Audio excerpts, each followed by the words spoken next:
Bom dia, meus irmãos. Bom dia. Quero cumprimentar todos com a graça e a paz do nosso Senhor Jesus. Amém. Irmãos, motivo de muita alegria estarmos aqui novamente na casa do Senhor. Graças a Deus, podermos estar aqui para aprender um pouco mais da Sua palavra nessa escola bíblica dominical de hoje. E temos muito o que aprender da Sua palavra, porque ela se renova a cada dia. A palavra de Deus que alimenta nossas almas, é a palavra de Deus que é o nosso alimento espiritual, para que possamos prosseguir firmes nessa jornada, né? Cristã, que não é fácil, mas nós temos o auxílio do nosso Senhor o tempo todo. Para que a gente possa iniciar nossa aula da Escola Bíblica Dominical desta manhã, quero pedir que nosso irmão Fernando Portela possa estar fazendo essa oração, pedindo a Deus que nos abençoe e nos guie nessa aula de hoje.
Para que possamos meditar na palavra de Deus e já ir se familiarizando com o tema que será a aula de hoje, peço aos irmãos que possam abrir suas Bíblias no Evangelho segundo escreveu Mateus, Evangelho de Mateus, capítulo 7, leremos do verso 15 ao 23.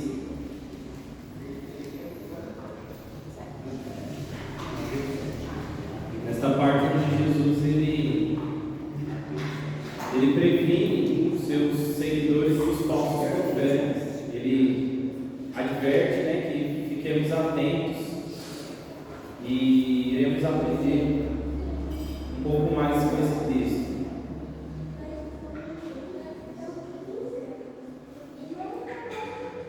Vamos ler de forma alternada Mateus 7, 15 ao 23 leremos. Então eu começo com os ímpares e os irmãos vão lendo os pares. Está sendo projetado aqui também na tela aqui, para os irmãos que estiverem sem a Bíblia na versão revista e atualizada, Diz assim a palavra do Senhor, irmãos: acautelai-vos dos falsos profetas, que se vos apresentam disfarçados em ovelhas, mas por dentro são lobos roubadores.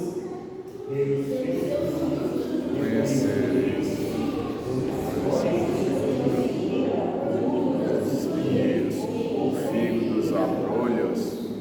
Assim, toda árvore boa produz bons frutos, porém a árvore má produz frutos maus. Não pode a árvore boa produzir frutos maus, nem a árvore má produzir frutos bons. Toda árvore que não produz bom fruto é cortada e lançada ao fogo. Assim, pois, pelos seus frutos os conhecereis. Nem todo que me diz Senhor, Senhor entrará no reino dos céus, mas aquele que vontade de meu Pai que está nos céus. Muitos aí no dia vão dizer: Senhor, Senhor, porventura não temos nós profetizado em teu nome, e em teu nome não expelimos demônios, e em teu nome não fizemos muitos milagres. Então lhes direi explicitamente: nunca vos conheci. Apartai-vos de mim, os que praticam a iniquidade. Uma palavra, irmãos, que Jesus ele deixa bem claro para os seus discípulos tomar cuidado com os falsos profetas. E ele diz que os falsos profetas vão ter uma aparência de ovelha, mas que são lobos. E que naquele grande dia muitos vão dizer para ele, né, que fizeram, trabalharam para ele, mas que na verdade nunca tiveram uma intimidade com Deus. Ele vai dizer: apartai-vos de mim que eu não vos conheço. Isso é uma palavra muito dura, é uma palavra muito difícil de se ouvir e de se dizer também, porque é uma palavra de juízo, né? Esse último versículo que a gente leu é uma palavra de juízo, mas também é uma palavra que serve de alerta para a igreja, porque se Jesus disse que muitos vão dizer isso, que fizeram milagres, que expulsaram demônios e que realizaram até mesmo curas, e Jesus vai dizer: aparta de mim, isso é um alerta para a igreja, que nem todo aquele que demonstra fazer um milagre, nem sempre é seguidor de Jesus, nem sempre é um verdadeiro servo de Jesus.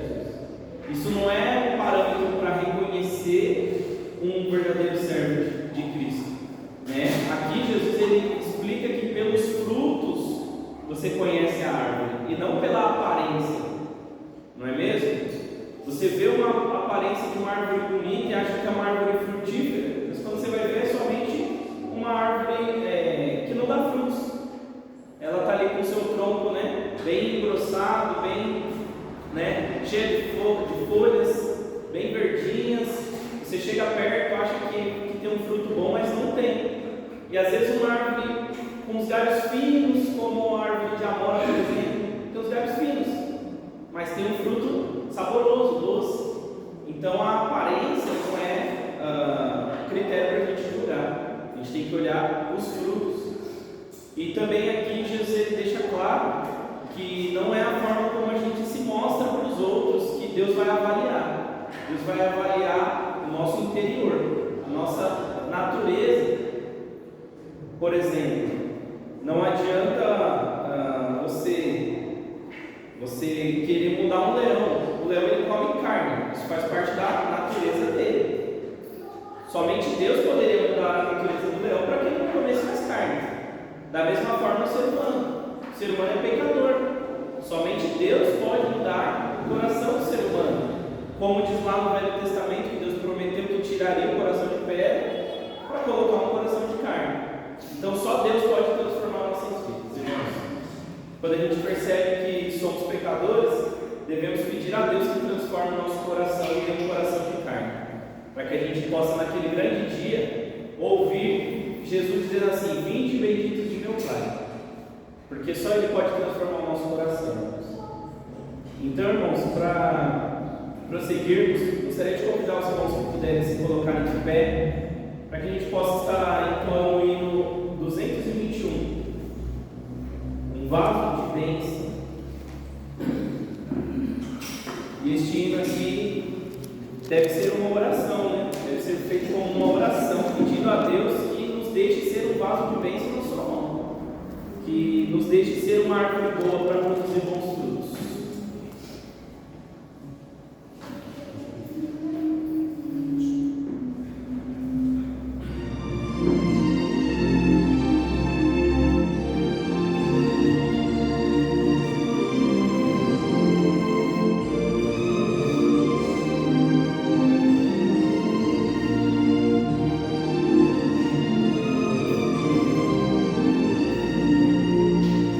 Descer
Transformar o nosso interior, ó Deus, como a tua palavra diz, ó Pai, que o Senhor pode nos fazer um vaso de bênção, Senhor, tirar o coração de pedra e colocar no coração de carne, ó Deus, e mudar a nossa natureza pecadora para uma natureza arrependida, ó Pai, e perdoada pelo sangue de Jesus Cristo.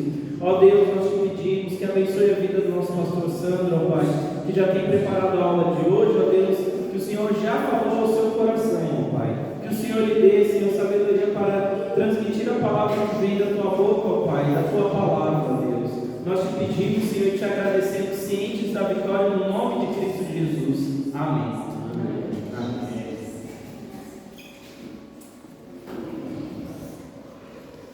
Gente, ainda nesse espírito de oração, eu queria fazer um clamor aqui pela vida do senhor Raimundo, que é esposo da nossa irmã Raimundo. Ele teve um infarto e está hospitalizado. Hoje eu conversei com a Paula, a filha deles. Ela disse que eles vão ter notícias mesmo só amanhã.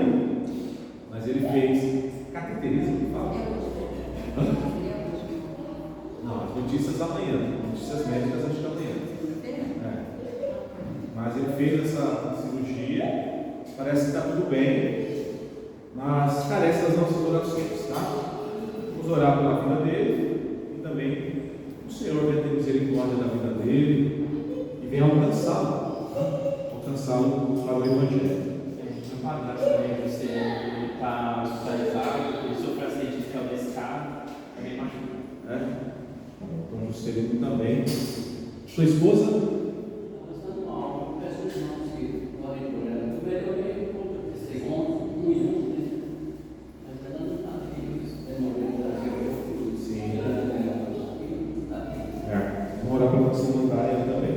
Seus olhos, meus amados.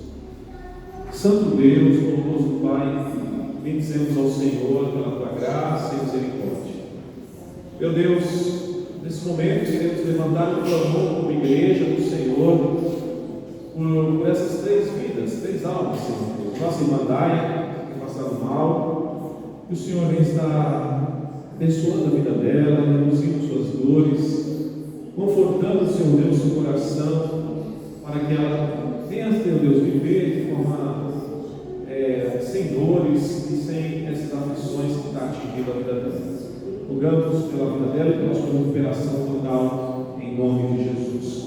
Também, Senhor Deus, nos lembrando do Senhor Raimundo, que está hospitalizado, que está, Senhor Deus, se recuperando do infarto, que o Senhor tenha misericórdia daquela alma, o Senhor tenha misericórdia da vida dele, e ele venha realmente, meu Deus, reconhecer a tua graça, a soberania na vida dele, conhecer o Senhor Jesus como seu Senhor e Salvador.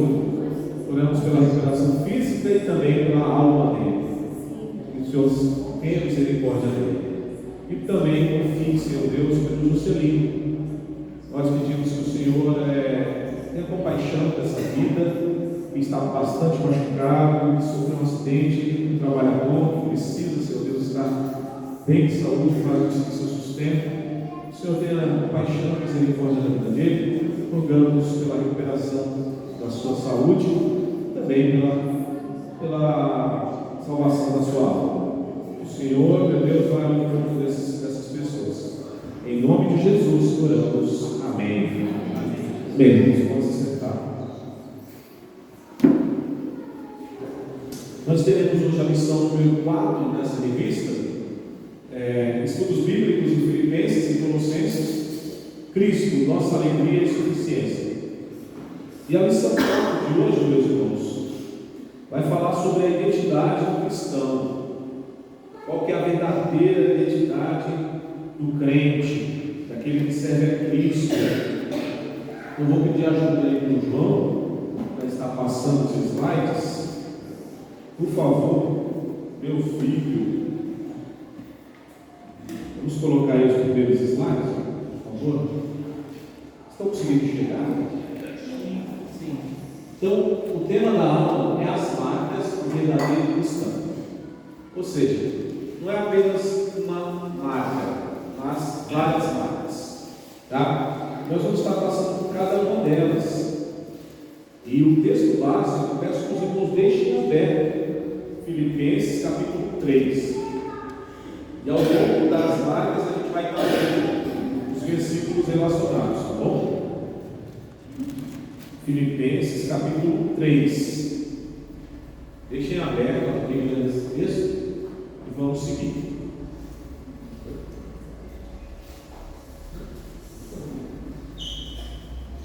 Vou ficar mais de lado assim para ficar. Não precisa. Vamos seguir então, João, por favor, no primeiro slide. Temos aí o alerta. O falso crente está presente na igreja. Não sei se os irmãos conseguem enxergar essa imagem, mas no meio do rebanho de ovelhas ali, tem um aqui, tem os dentes mais caninos, né? Tem os dentes afiados, tem um lobo em pele de ovelha. Não sei se vocês conseguem enxergar. A gente foi prejudicado por causa dessa luz aqui, e os slides eles são prejudicados durante o dia, porque é muita luz aqui natural por causa dos vídeos, mas dá para ver. Então, gente, vamos lá. O falso crente está presente. Por quê? A Bíblia fala que o joio ele é plantado junto com o trigo, e os dois crescem junto na mesma seara. Então, quando Jesus fala essa parábola, ele está dizendo justamente essa realidade, que vai ter o falso junto com o verdadeiro. Isso é, gente, uma realidade.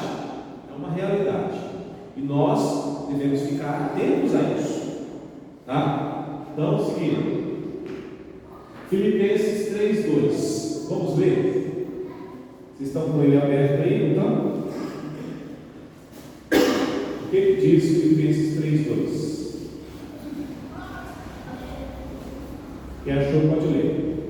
Acautelai-vos dos cães, acautelai-vos dos maus obreiros, acautelai-vos da falsa circuncisão. O apóstolo Paulo ele dá 3 alertas. Acautelai-vos dos cães, acautelai-vos dos falsos, dos maus obreiros, e acautelai-vos da falsa circuncisão. Não é à toa, gente, que ele usa 3 vezes a palavra acautelai-vos, tá? Então, Paulo alerta de início: cuidado com falsos obreiros. Ele está falando isso para a igreja, porque, gente, havia muitos falsos obreiros naquela época. Será que hoje é diferente? Creio que não. Então veja, passa mais um aí, João. Ó, ele usa a palavra acautelai-vos 3 vezes. Isso significa ênfase no que vai ser dito. Quando Jesus, ou os profetas, ou Paulo fala assim, acautelai-vos, você tem que dobrar sua atenção para saber sobre o que você deve ter cautela, certo? Então, quando usa a palavra acautelai-vos, a pessoa tem que dobrar sua atenção para saber sobre o que ela deve acautelar. E aqui Paulo fala: acautelai-vos dos cães, maus obreiros e falsa circuncisão. A gente vai ver um pouquinho o que são isso. São esses 3. Vai lá. Então Paulo usa 3 tipos para os falsos obreiros. Ele usa as palavras cães, olha lá. Cães. No contexto oriental, gente, o cão ele é um animal desprezado. Não é igual hoje que o cachorrinho dorme na cama com o dono, o pessoal trata como filho, né? Até mais naquela época, o cão era um animal desprezível e símbolo da impureza e vagabundagem. Você é um cão, né? Quando alguém queria se depreciar, falava assim. Eu lembro do caso, não sei se vocês lembram, lá na época de Davi, quando Davi quer fazer o bem para um dos filhos de Jonatas, seu amigo, ele fala: tem um Mefibosete aí, que ele é aleijado dos pés. Aí Davi fala: traz ele para ele vai comer todo dia na mesa do rei, porque ele amava Jonatas, era amizade verdadeira. E aí o Mefibosete, quando chega, ele fica ali, todo humilde, e fala: quem sou eu, Senhor, cão morto, para que o Senhor se lembre de mim? Ou seja, está falando, além de ser um cão morto, tem menos valor ainda. É uma expressão de extrema humilhação, humildade. E no contexto do Novo Testamento, a mesma coisa. Apocalipse 22:15 fala: de fora ficaram os cães e tal. É uma referência a esse tipo de gente que era chamado de cão. Tá? Jesus fala que quem é perdoado volta ao pecado, é como o cão que volta ao vômito. Quem é perdoado assim, volta a pecar, e volta a pecar é como o cão que volta ao vômito. Até Jesus que fala isso, foi bem, não lembro. Está no Evangelho. Então, bem lembrado também. Então, cão, porco, fala também o mesmo texto, são animais impuros naquele contexto oriental. Tudo bem, gente? Então, Paulo fala: cautelai dos cães, ou seja, esses falsos obreiros, eles são desprezíveis como cães, que vivem na vagabundagem, que vivem ali no contexto de desprezo. Agora o próximo: cautelai-vos os maus obreiros. Significa trabalhadores da maldade, são homens ímpios, maliciosos. O objetivo desses obreiros é separar os irmãos da simplicidade do Evangelho. Aqui, meus irmãos, tem um ponto importante. O mau obreiro, ele tem maus intentos de coração. Ele tem maus intentos de coração. Ele não está servindo ali a igreja em prol do Evangelho, em prol do crescimento do reino, do avanço do Evangelho. Não, ele tem interesses próprios. E os interesses próprios deles geralmente estão voltados para o dinheiro, para o poder, para a honra, para a glória, e não para a glória de Deus. E Paulo fala que uma das características desses maus obreiros também é maligno, é separar os irmãos. É justamente colocar intrigas dentro da igreja.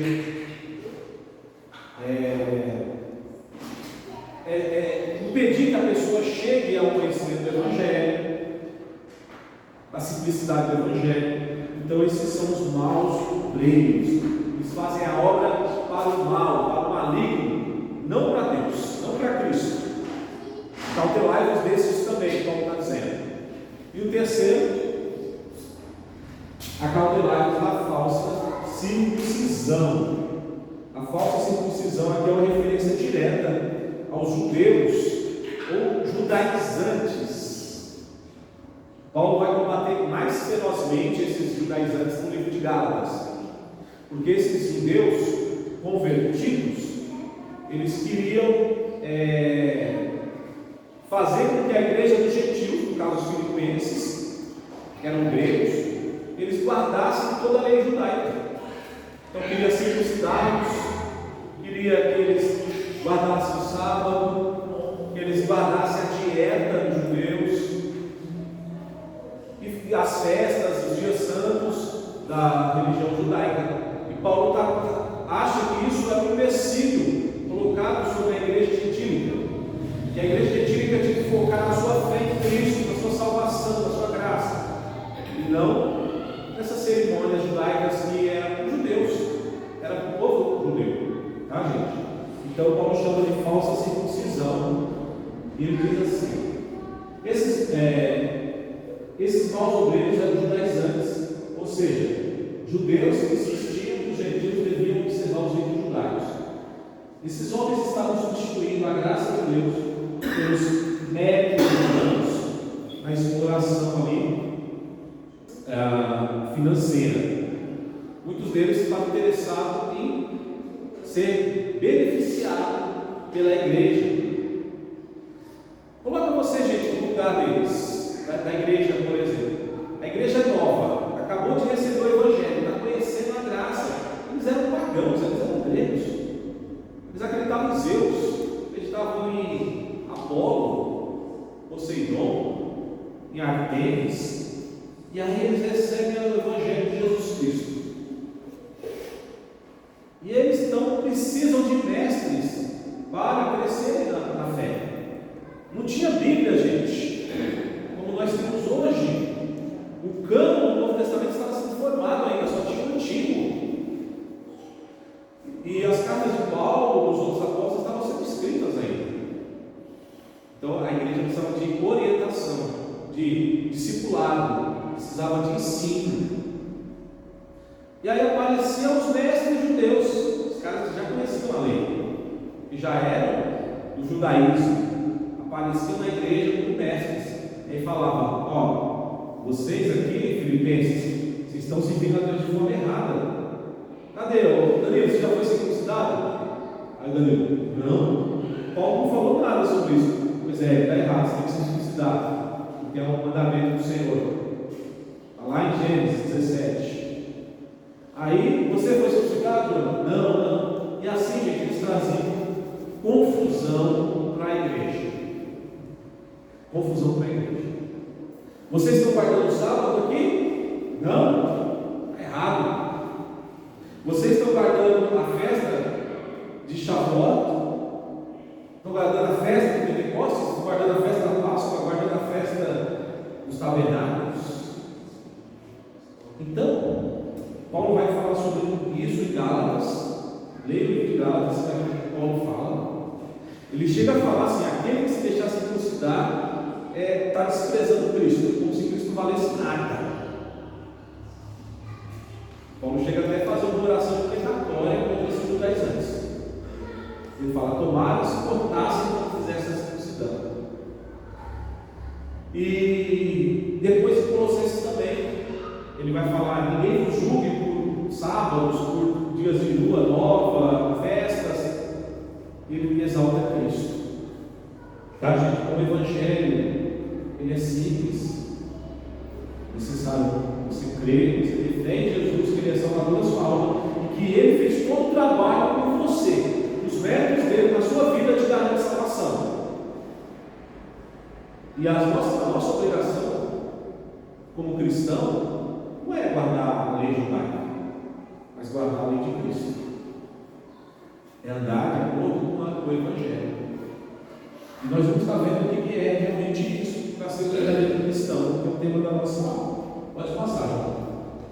Aí, gente, algumas aplicações dessa primeira lição que nós vimos. Pode pôr.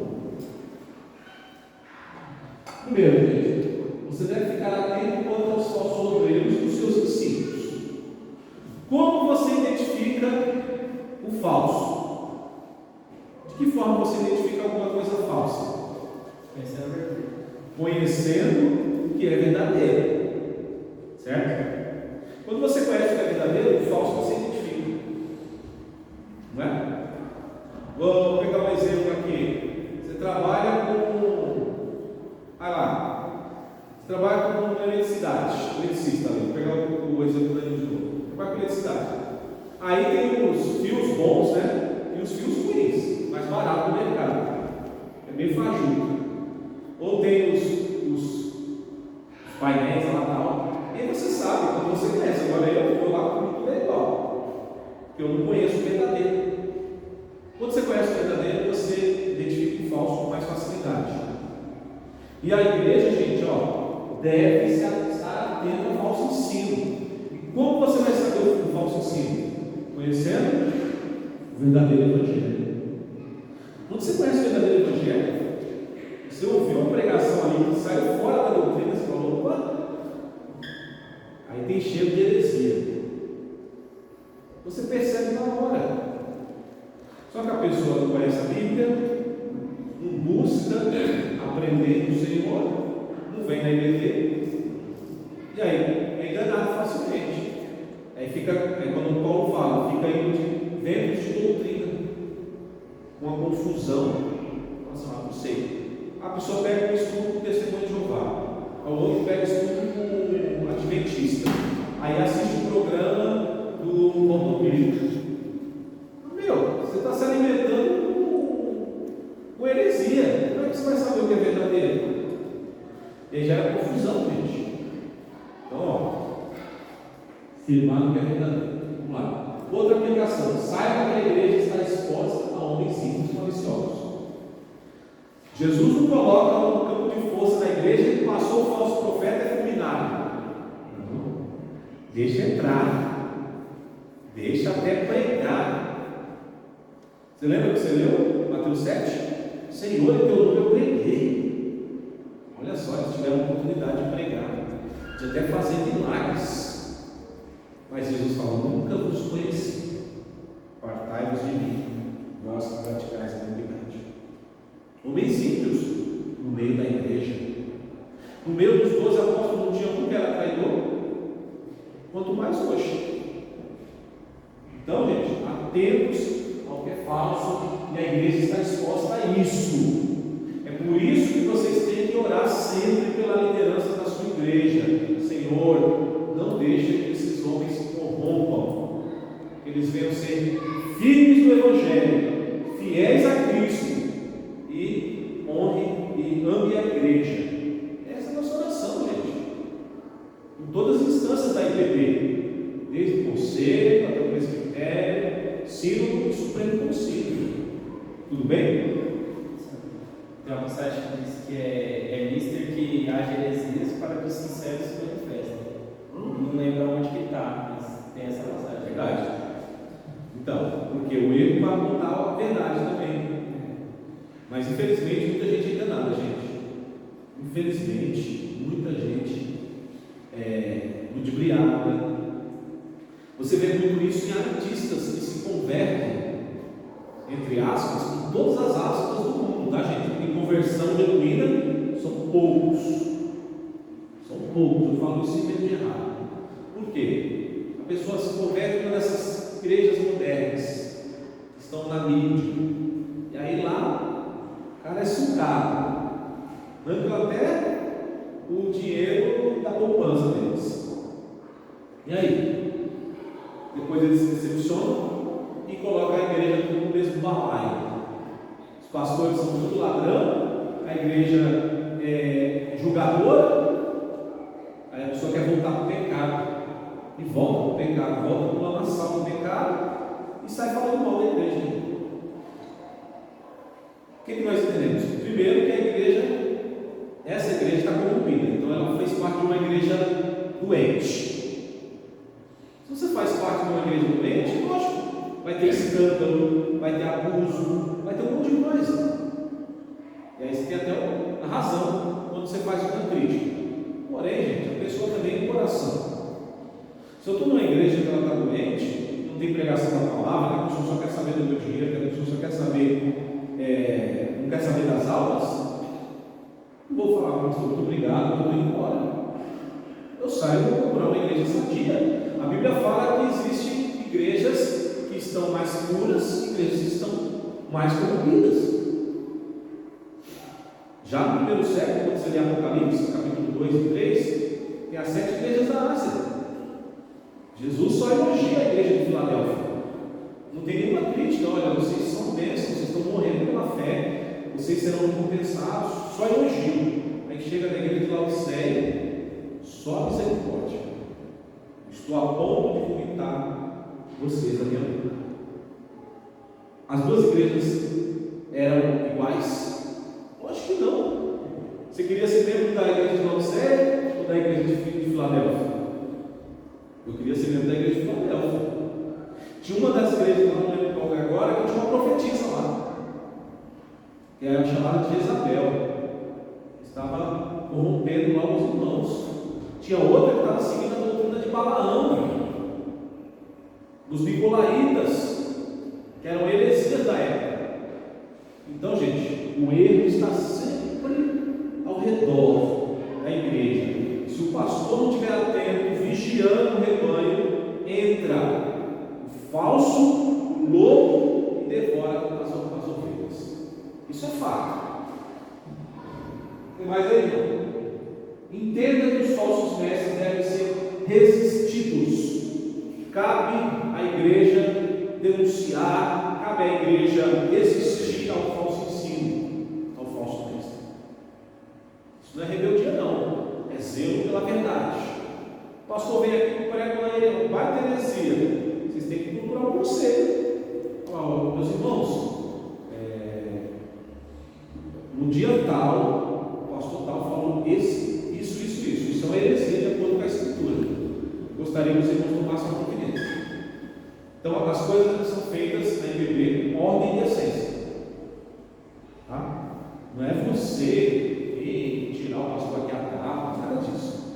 Falou a heresia, você pode denunciar. Tá bom? Mais? Vamos lá. Então, a ideia, gente, é que você seja um crente verdadeiro. Você não seja um time dos falsos. E a primeira marca do crente verdadeiro, o verdadeiro cristão adora a Deus em espírito e verdade. O crente adora a Deus em espírito e verdade. Pode ir. O que adora a Deus em verdade? Primeiro vamos ver espírito. Adoração é interna do coração. Então a primeira causa é isso, a questão do coração. Se meu coração está longe de Deus, longe de Cristo, eu estou enganando a mim mesmo, gente. Então sonde o teu coração, sonde mesmo lá no fundo, e fala: Senhor, eu tenho um amor para te servir. Eu sinto aquela alegria, aquela graça irresistível quando eu vou à igreja, que eu ouço um hino, que eu ouço uma pregação, que eu sou edificado, que eu vejo meus irmãos. Eu tenho aquela alegria interna no meu coração. É necessário, irmãos, adorar a Deus em espírito e verdade. Pode ir. A adoração é simples, sem rituais sofisticados. Muitas vezes, uma vez eu cheguei a questionar sobre isso, né? Pode acontecer, a gente está no culto assim, tem momentos que a gente chora, a gente mas tem momentos que você não consegue chorar. Mas isso não significa que você não está no Senhor, que você não está buscando o Senhor. Pode haver questionamento, né? Mas por que eu não choro? Será que todos os momentos você tem que chorar? Não é todos os momentos que você tem que chorar. Tem aquele momento assim que acontece de você se derramar diante do Senhor. Mas tem momentos que não. E uma vez eu questionei sobre isso. Por que eu não choro? Tem hora que parece que lágrima não vem, você parece que você não está buscando verdadeiramente. Não significa isso. Só no fato de você estar de joelho diante do Senhor, você já está adorando Ele. Essa pessoa também nunca chorar, também tem que questionar, porque. Não, é isso que eu estou falando. Há momentos, né? Tem uns momentos específicos que acontece aquela sensibilidade de você ouvir a palavra do Senhor e ser quebrantado naquele momento. Porque, gente, o Espírito Santo ele trabalha nas nossas emoções também. Exato. Não é só a razão. O Espírito Santo ele permeia nossas emoções. E aí ele fala do coração, do nosso ser. Nosso coração tem que ser quebrantado. Não é que você não vai chorar, né, ao ouvir o Evangelho puro, você saber que você foi escolhido e alcançado por Cristo. É uma graça assim tão grande você imaginar o céu como vai ser, você se alegra. Então, é importante a gente fazer essa sondagem de adoração. A adoração também ela deve ser simples, não deve se prender a rituais sofisticados, como tem na Igreja Católica, por exemplo, todo um sistema que eles criaram de rituais. O culto protestante é simples, é exposição fiel à palavra, são hinos de louvor e gratidão a Deus, momentos de oração. É um culto simples, não deve ter muita parafernália, né? Eu vejo igrejas aí querendo modernizar e bota até fumaça, jogo de luz. É absurdo. Não precisa disso. Tudo não é assim. E deve ser um simples mais sério. E é lógico. Quanto melhor for o louvor entregue a Deus, isso é bênção, melhor mesmo.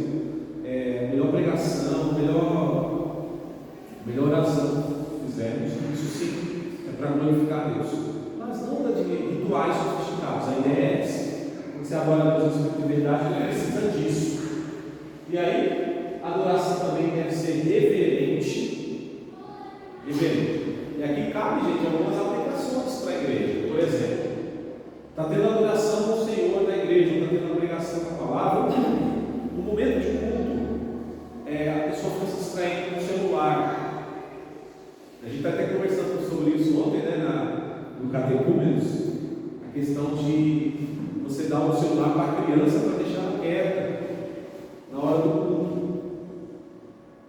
Isso não é certo, tá? Então, a gente tem que se policiar também nisso. Reverência total. Se você tivesse no templo lá em Israel, oferecendo sacrifício lá para o sacerdote, será que você ia ficar se distraindo ou você ia estar tendo ali aquela cerimônia? Então, o culto também deve ser reverente. Outra coisa, a adoração é do Espírito Santo. Ninguém pode adorar sem a ajuda do Espírito Santo. Isso aqui é importante. O apóstolo Paulo fala que o Espírito nos ajuda a orar com gemidos inexprimíveis, certo? Porque ele fala ao Espírito de Deus. Nós, sem o Espírito Santo, o homem não consegue adorar a Deus. Nós não temos essa capacidade. É necessário estar tomado pelo Espírito para você oferecer um louvor de verdade ao Senhor. Muito bem, ainda temos pode seguir aqui. Adora a Deus de verdade. A adoração deve ser de acordo com a Bíblia. Ou seja, gente, não devemos inventar moda para adorar a Deus, mas devemos buscar como Deus quer ser adorado de acordo com a sua palavra. Isso é importante, viu? Por exemplo, vou colocar um exemplo que muitas igrejas evangélicas fazem. Muitas igrejas evangélicas adotam a dança litúrgica. E às vezes até os caboclos, né, dançando também bem, assim, de forma bem esquisita. Por que a igreja presbiteriana não tem dança litúrgica? Você já pararam para dançar? Você já viu? Devido nesses 82 anos aí de bebê, o povo dançando, até no lugar aí no Brasil, né? Infelizmente tem uns caras que não são reformados, não são protestantes de verdade. E aí acaba abraçando que as igrejas evangélicas estão indo na onda. Por que não deve ter, gente? Porque não é bíblico. Simplesmente por isso. Eu vou explicar, mas Davi dançou, mas Miriam dançou. Não tem essas. O pessoal gosta de usar esses textos, mas era culto. Ou eles estavam celebrando, Miriam estava celebrando a vitória, travessia do Mar Vermelho. Então, ótimo, o povo estava celebrando, vai dançando. Davi estava celebrando a arca, estava voltando para Israel. Então, é um momento de alegria extrema que acontecia isso. O culto, ele é simples, a Bíblia não dá nenhuma orientação para que haja esse tipo de ministério no culto cristão. E é por isso que a IPB não adota danças litúrgicas, tá? Mas a igreja fez um teatro e quer apresentar. Tá bom, apresenta no sábado, não é o culto. Aí tem um evento no sábado, vai ter o teatro, vai ter dança, os jovens podem dançar. Eu não vejo problema nisso, no sentido de não ser um culto, mas um teatro, alguma coisa assim, alguma apresentação. Normal. Uma apresentação de uma peça cristã. Fala aí. Tem um cântico que canta lá na igreja de Itaí Paulista, que eu acho um pouco meio irreverente. Eu oro, eu canto, Tem uma das crianças, né? Eu danço com o Rei Davi, já viu? Geralmente quando tem EBF, aí tem essas músicas, né? Eu primeiro que não é culpa, não é EBF, é uma escola bíblica de férias. E as crianças dançam, isso aí não tem problema. Agora, o culto não cabe, gente. Tá? O culto não cabe a dança litúrgica. Tudo bem? Alguém quer dançar aqui? Vamos lá. A adoração deve ser sincera, lógico, né? Sem falsidade. Aqui, gente, é uma questão mesmo da pessoa e Deus. Não tem como o pastor, o presbítero, o diácono obrigar você a ser sincero com Deus. Não tem como. Isso é uma coisa sua, do seu ser, do seu eu. E aí você vai, por exemplo, a questão do coração e da consciência. Eu quero ser sincero na minha adoração, quero ser sincero quando eu falar, quando eu orar, eu quero ser sincero quando eu entregar meu dízimo, quando eu entregar minha oferta. Tem que ser de coração. Tá? Então é isso que a Bíblia pede. A Bíblia fala: Deus ama quem dá com alegria. Não seja por constrangimento, mas que seja de espontânea vontade. Tá bom? Então a primeira marca é essa: adorar a Deus em espírito e verdade. A segunda marca do verdadeiro cristão ele gloria-se em Jesus Cristo e não confia na carne. Vamos ver o verso 3 e 6 ao 6. Filipenses 3, vocês estão abertos aí? Diz assim: porque nós que somos a circuncisão, nós que adoramos a Deus no Espírito e nos gloriamos em Cristo Jesus e não confiamos na carne. E aí Paulo vai falar: bem que eu poderia confiar também na carne. Se qualquer outro pensa que pode confiar na carne, eu ainda mais. Circuncidado ao 8º dia da linhagem de Israel, da tribo de Benjamim, hebreu de hebreus, quanto à lei fariseu, quanto ao zelo perseguidor da igreja, quanto à justiça que há na lei, irrepreensível.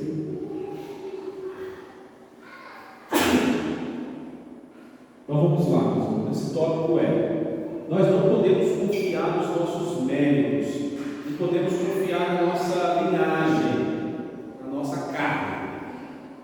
E essa é uma característica do verdadeiro cristão: ele confia em Cristo para a sua salvação, ele dá toda a glória e toda a honra a Cristo.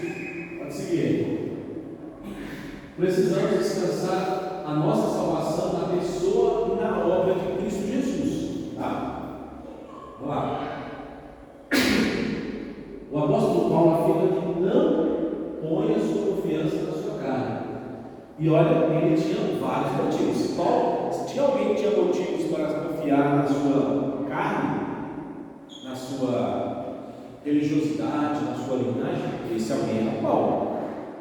Certo? Vamos lá. Ele fala da origem dele: viagem de Israel. O cara era israelita mesmo. Como a gente fala aqui, né? O carioca da gênero. Era israelita da gênero. Da tribo de Benjamim.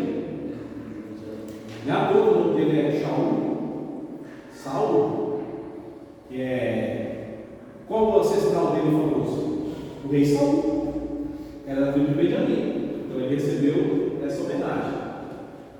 Circuncidado no 8º dia. Então, os pais dele cumpriram a lei, circuncidando ele ao 8º dia. Israelita legítimo. Quanto à lei do fariseu, que era a seita do judaísmo mais rigorosa. Eles eram os grandes observadores dos detalhes da lei.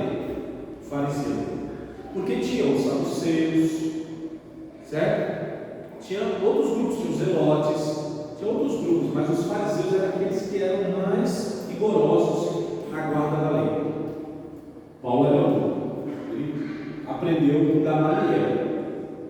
Ele obedecia rigorosamente à lei, rigoroso perseguidor da igreja. Ele fala quanto ao zelo perseguidor da igreja, ou seja, isso era um mérito. Você persegue os falsos judeus, você persegue aqueles que estão anunciando aí o falso Messias. Olha só, E diante da lei, ele fala irrepreensível. Gente, para a pessoa falar que é irrepreensível, e esse amigo Paulo não está mentindo, certo? É inspirado o texto. Você tem que ser muito zeloso, muito crente, muito disciplinado. E ele fala, quanto ao zelo da lei, irrepreensível. Então, ele era uma figura mesmo, assim, destacada, né? Destacada dos seus irmãos. Vai lá. A sua glória, porém, agora é Jesus Cristo. Ele chega a falar assim, olha, vamos ler o texto de Timóteo? Deixa aberto o Filipenses, tá? Mas vai lá em 1 Timóteo 15. Primeiro, isso. 1 Timóteo 15. Olha o que o apóstolo Paulo fala. Achou?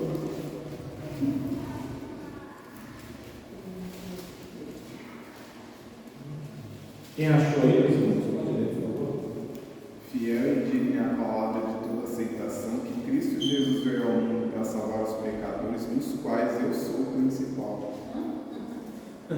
Se Paulo falar que é o principal pecador, imagina os outros que não eram irrepreensíveis. Irmãos, a ideia é a seguinte: por mais religioso que uma pessoa possa ser, ela não consegue se salvar. Por mais religiosa que a pessoa possa ser, mais zelosa, se ela não tiver Cristo, ela está cega e a sua religião não serve para nada. O apóstolo Paulo vai dizer que ele considera tudo como refúgio por causa da sublimidade da revelação de Cristo Jesus na sua vida. Ele fala assim: olha, para mim e no passado dos fariseus isso não significa nada, é como um esterco comparado com o que eu conheço agora de Cristo. Ele era alguém que realmente teve a revelação da graça. E ele sabia que a salvação era simplesmente e unicamente pela graça de Deus, mediante a fé, e não por obras da lei. Ele vai falar em aos Gálatas, porque pelas obras da lei ninguém será salvo. Pelas obras da lei ninguém será salvo. Você ia falar, né? É 1 Timóteo mesmo? É a ideia do seu principal pecador.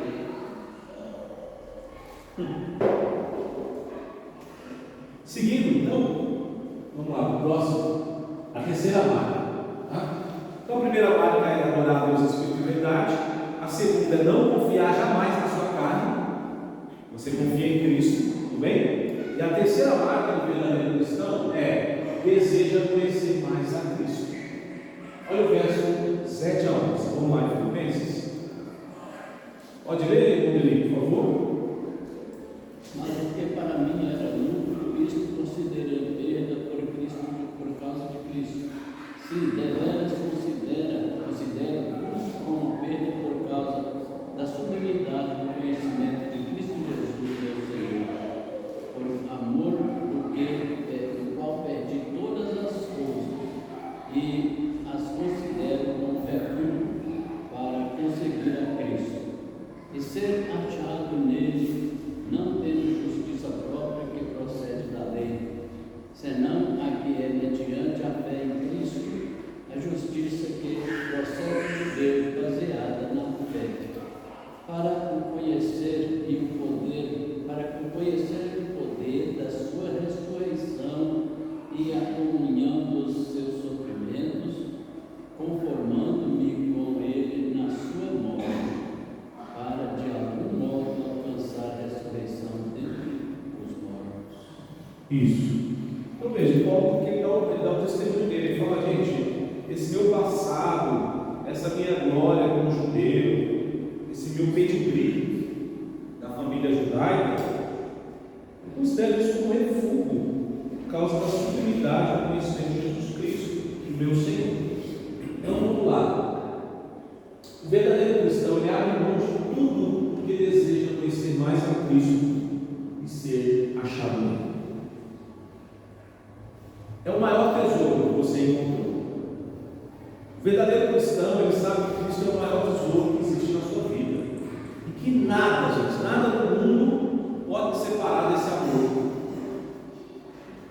Nada. Qual vai dizer? Nada. Nem espada, nem perseguição, nem frio, nem nudez, nem potestade, nada vai nos separar do amor de Deus, Cristo Jesus. Então é o maior tesouro que temos. Nós estamos dispostos a abrir mão do que for para ser achado nele, para permanecer nele. O verdadeiro cristão é alguém que sofreu com Cristo, foi crucificado com ele, morreu com ele, foi sepultado com ele, vivificado com ele, ressuscitou com ele, foi feito cordeiro com ele, está entronizado com ele e reina com ele. Ou seja, quando você se torna um cristão, você tem Cristo Jesus na sua vida, você tem uma união mística com ele, é um só com ele. Então, tudo que ele sofreu e o que ele venceu, você também de alguma medida sofre, de alguma medida você vence. Nós estamos vendo no texto de Pedro, ele está falando justamente isso, né? Ele fala: vocês estão sofrendo agora essa perseguição, mas lembrem de Cristo, que ele sofreu também. E vocês devem ficar firmes porque ele recebeu a glória, e vocês também receberão. Então a ideia é essa: nós somos co-participantes do sofrimento de Cristo, mas ao mesmo tempo nós somos co-herdeiros do reino e reinaremos com ele. Essa é a promessa, porque nós não vamos em algum momento da história ser separados de Cristo. Não, nós passamos por tudo que ele passou. É lógico, né, gente? Uma medida muito menor. Ele sofreu? Sofreu. A igreja sofre? Sofre. Ele ressuscitou? Ressuscitou. Nós também ressuscitamos. Nós passamos da vida para a morte. E ele reina, glorioso. Deus deu todo o poder e autoridade a ele. E nós também reinaremos com ele, como seus filhos. Tá? Às vezes a gente pensa que a vida do cristão vai ser igual num filme, né? Por exemplo, no filme o personagem principal sofre, e no final ele começa a vencer. Mas saca do herói. mas às vezes a gente repara que a gente participa do sofrimento de Cristo, e depois participa de sua glória, depois participa do seu sofrimento de novo. A gente vê até os apóstolos, né? Eles iam, curavam as pessoas, depois eles eram presos, açoitados, depois eles eram livres da prisão, depois eles eram perseguidos de novo. Então eles iam participando do sofrimento e da glória concomitantemente. Graças a Deus que não é só sofrimento, né? E coitaria também. Só perseguição, só sofrimento, não. Tem momentos alternados de graça, de glória, de bênção, de vitória. Ah, você vai falar? Você vai levantar a mão assim? Fala para ele. Passou da vida para a morte, passou da morte para a vida. Você dá morte para a vida, né? Então, eles estavam os mortos. Só o contrário. Verdade. Está lá em João 5:24, lá. Em verdade, eu digo que aquele que ouve minha palavra e crê naquele que me enviou tem a vida eterna, não entrará em condenação, mas já passou da morte para a vida. Muito bem. Louvado seja Deus por isso. Vamos passar então para a próxima. E a quarta marca, gente, é a busca. O cristão verdadeiro busca o aperfeiçoamento espiritual. Isso aqui é interessante. Você busca aprimoramento. Não tem como, gente. Você recebeu o Evangelho de Cristo há 10 anos, há 20 anos. E você continua o mesmo. O mesmo crente murmurador, o mesmo crente reclamando, o mesmo crente que não conhece toda a Bíblia, o mesmo crente que não conhece a história da igreja, o mesmo crente que não conhece nem a história da sua própria denominação. Precisamos fluir, aprimorar a palavra do Senhor. Vejam só os versos 12 a 16. Não que eu tenha já recebido ou tenha já obtido perfeição, mas prossigo para conquistar aquilo para o que também foi conquistado por Cristo Jesus. Irmãos, quanto a mim, não julgo haver alcançado, Mas uma coisa faço, esquecendo-me das coisas que para trás ficam e avançando para as que diante de mim estão, prossigo para o alvo, para o prêmio da soberana vocação de Deus em Cristo Jesus. Todos, pois, que somos perfeitos, que tenhamos este sentimento.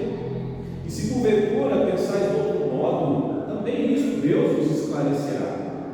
Todavia, andemos de acordo com o que já alcançamos. Presta atenção, meus irmãos, nos verbos que colocamos aqui, avancemos, esquecendo e avançando, prossigo, ou seja, sempre andando para frente, prossigo para o alvo. Então, ele está dizendo sempre dessas questões de você deve prosseguir, crescer, avançar. Por isso que o tema da lição, dessa quarta marca, é busca do aperfeiçoamento. Paulo falando, já não tenho alcançado, mas uma coisa eu faço, eu vou buscar. Eu vou até o fim, eu vou perseverar. Olha lá. Então Paulo faz o diagnóstico. Qual que é o diagnóstico que ele faz? Eu não alcancei ainda a perfeição, tenho que buscar. O que você precisa fazer para ser um crente melhor?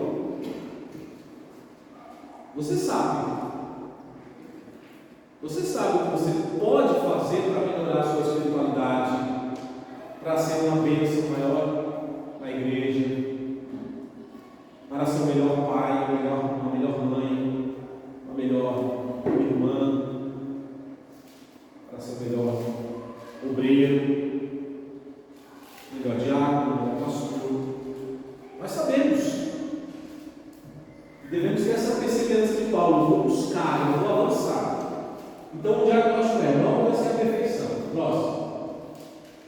Ele tem um alvo, gente. Qual que é o alvo? Prossigo para o alvo, que é a perfeição espiritual.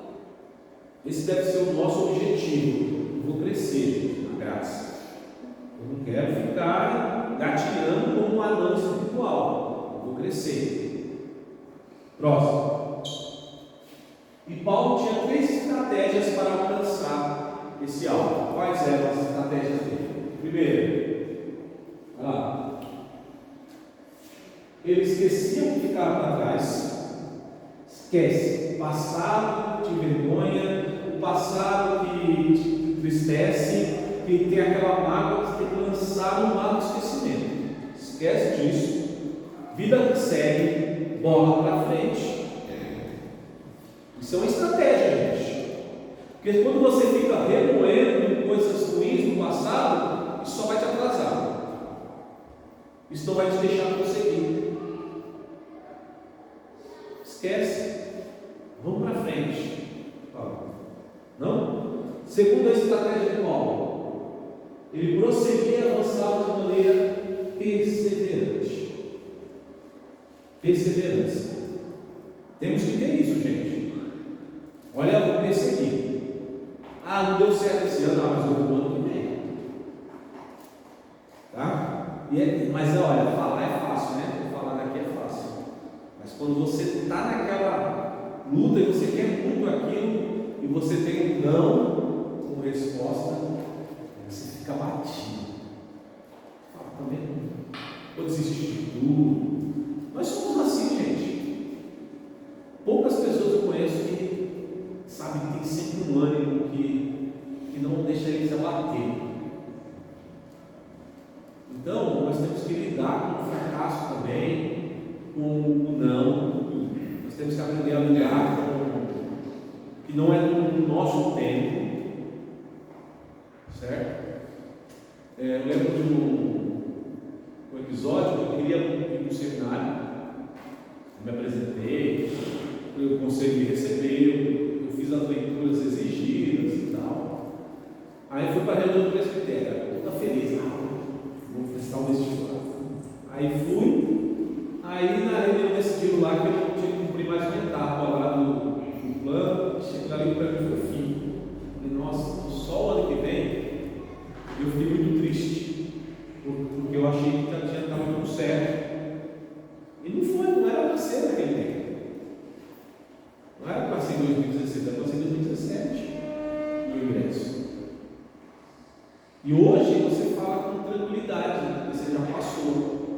Mas na época, o dia lá, foi muito triste, né? Então, alguns momentos que a gente tem um não de algo bom que você quer servir. Não estava querendo uma coisa ilícita. Não, coisas boas que você deseja para a sua vida, para a sua família, mas não é o tempo certo. Então, nós temos dificuldade de lidar com isso, gente. Então, prossiga e avance de maneira perseverante. Essa é a lição. Essa semana eu estava estudando, né, sobre planejamento financeiro e tal, né? Aí na aula o professor falou assim, você tem que poupar, né? Daqui mais ou menos uns 10 anos você talvez tenha uma boa reserva. A longo prazo. A longo prazo. Aí ele falou assim, poxa, muita gente pode falar, poxa, mas só daqui 10 anos. E aí ele falou, os 10 anos vão passar de qualquer jeito. Mas se esses 10 anos passar você se preparando, quando chegar lá na frente você está tranquilo. Se você não se preparar, esses 10 anos vão passar do mesmo jeito. Nossa, aí você pode estar duro lá na frente, pode estar uma reserva, né? Inteligência financeira. Muito bom isso aí. A terceira estratégia de Paulo era ele tinha um foco único, algo que ocupava ultimamente a sua mente.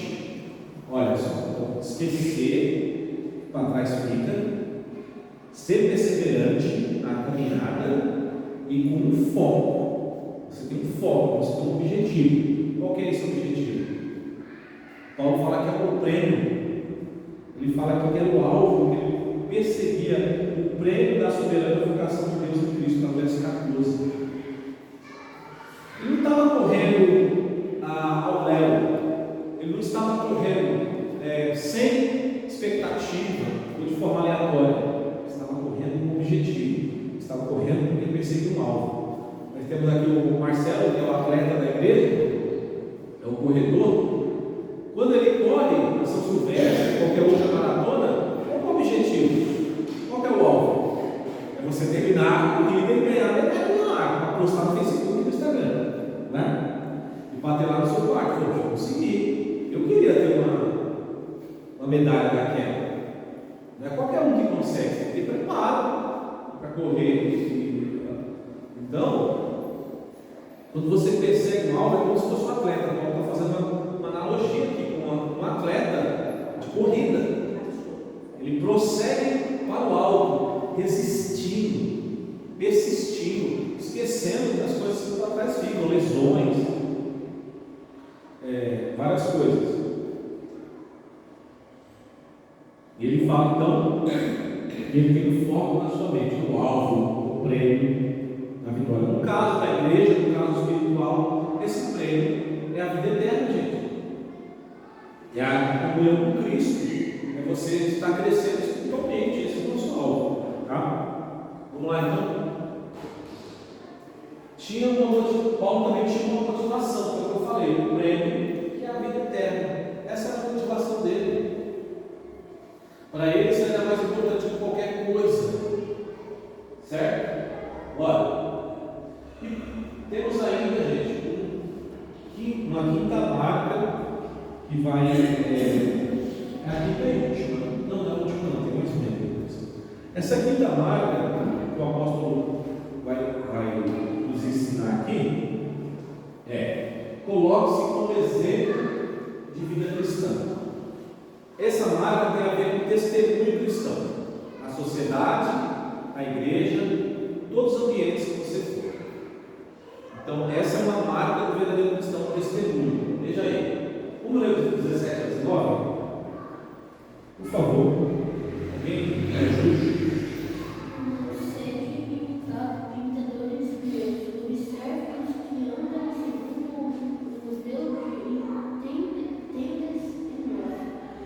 Pois muitos andam entre nós,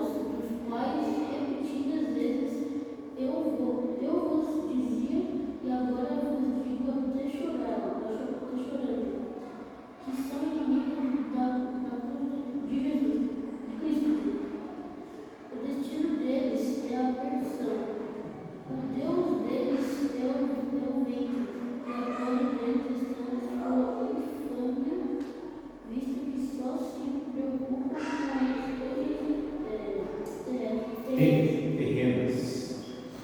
Olha só, gente, os inimigos da cruz de Cristo. Paulo fala aqui, e dá um testemunho aqui, fala para os irmãos serem imitadores dele, porque muitos andam por aí desonrando a Cristo. Então vamos ver esse exemplo aqui, essa marca. Primeiro, gente, refere-se ao testemunho de vida do cristão, da pessoa. Você é um ser que carrega o nome de Jesus, você é cristão. Você tem que andar de acordo com o testemunho da palavra. Vamos lá. Paulo pede aos irmãos que o imitem. Sejam meus imitadores. Por que ele faz isso? Eles deveriam observar a conduta exemplar do apóstolo Paulo. Olha só, gente, tem que ter muita autoridade para falar, irmãos, olhem para mim e me imitem. E falar isso sem arrogância. E falar isso sem prepotência. Porque se eu falar isso, eu vou ser prepotente. Mas quando Paulo fala, ele não está sendo prepotente. Porque ele era um apóstolo de Deus. E ele sabia o que estava falando.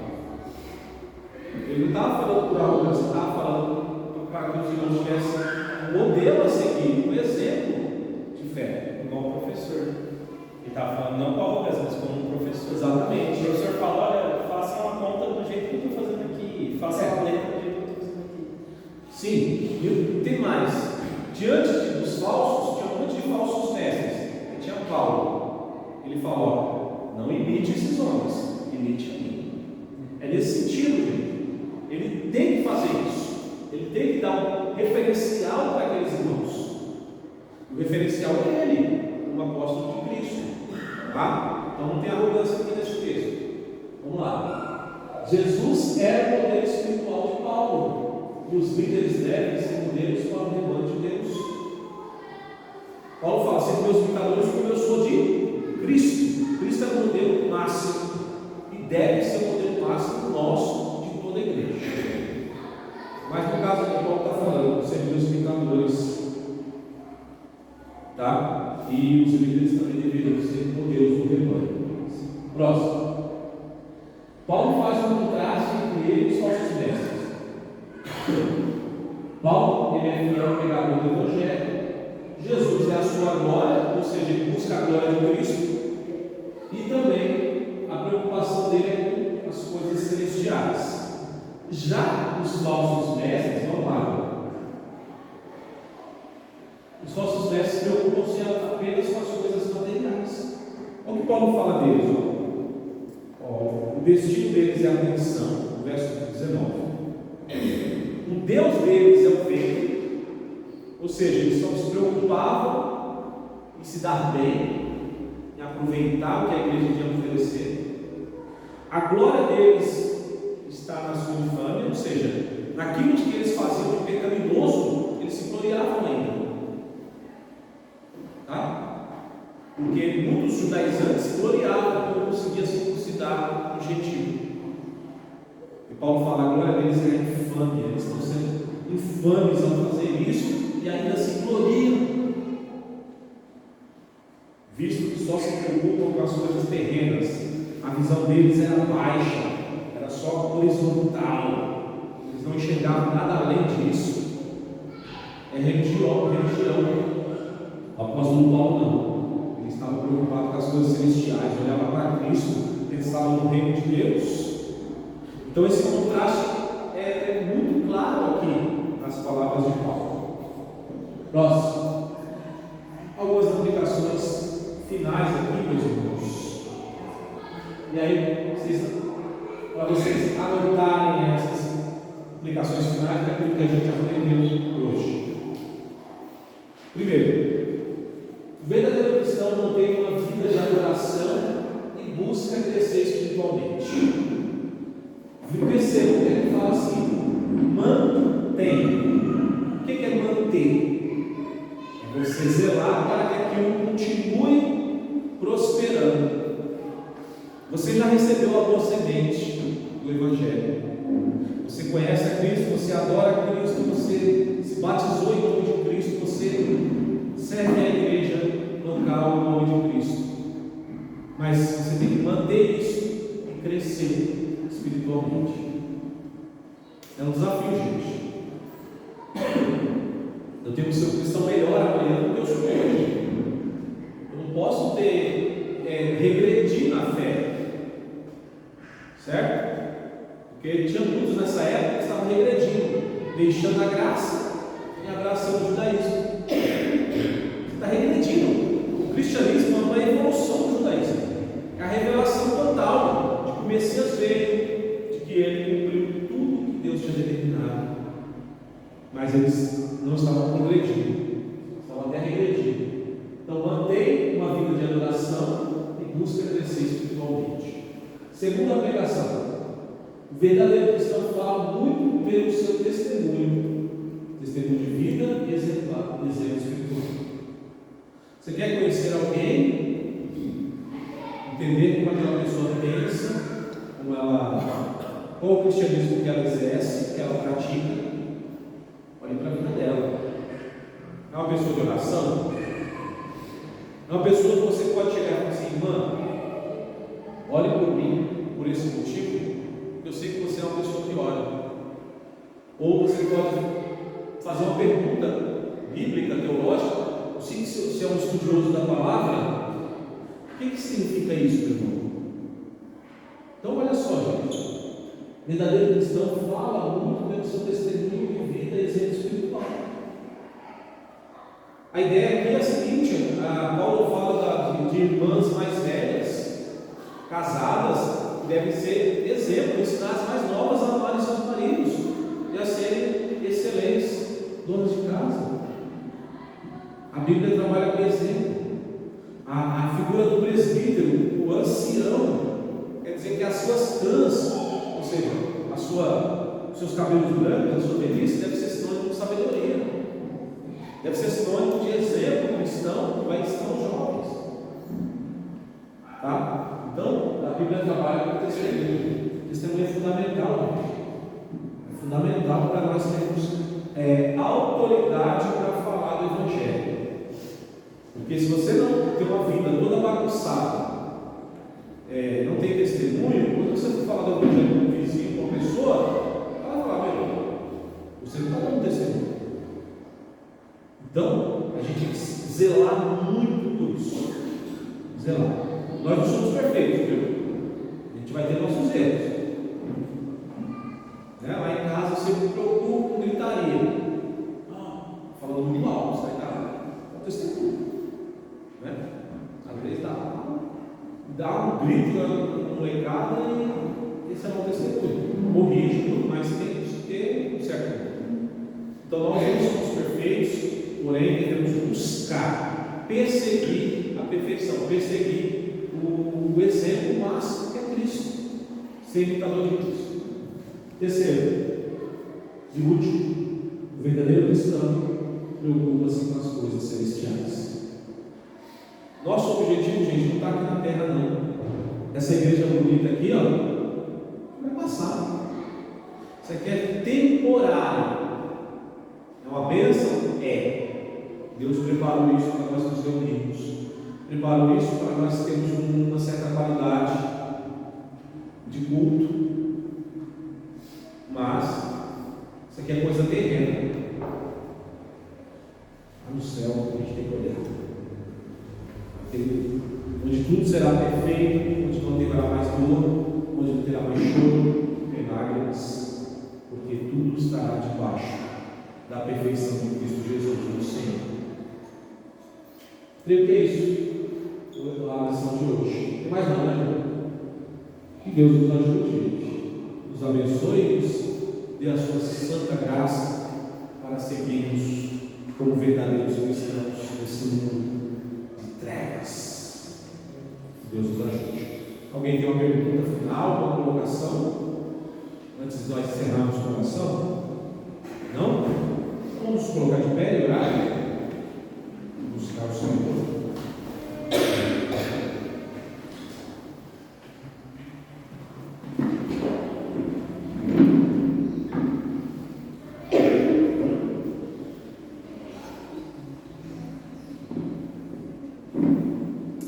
Semana que vem, irmãos, nós vamos ver o seguinte tema: o segredo da estabilidade espiritual.